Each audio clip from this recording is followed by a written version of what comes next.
অনেক মানুষই আছে যাদের কিন্তু ধোসা ইডলির সাথে নারকেলের চাটনিটা ঠিক পছন্দের হয় না অথবা খেতে পারেন না।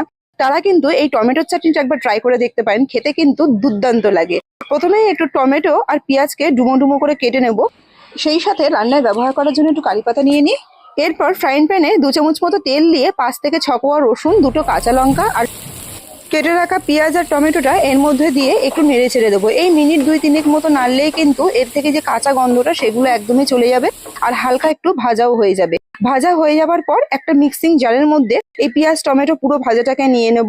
এরপর এর মধ্যে দিয়ে দিচ্ছি ঘন করে বের করে রাখা তেঁতুলের কাঠ। তেঁতুলের কাঠটা একেবারেই ঘন করে বের করে নিয়েছি। এরপর এর মধ্যে পরিমাণ মতো নুন আর চিনি দিয়ে মিক্সিতে খুব ভালো করে ব্লেন্ড করে নেব। ব্লেন্ড করে নেওয়ার পর পুরো মিশ্রণটা আমি একটা বাটির মধ্যে নিয়ে নিয়েছি।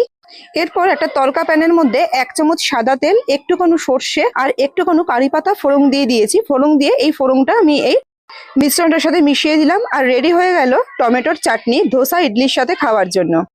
রেসিপিটা ভালো লাগলে লাইক আর শেয়ার অবশ্যই করবেন।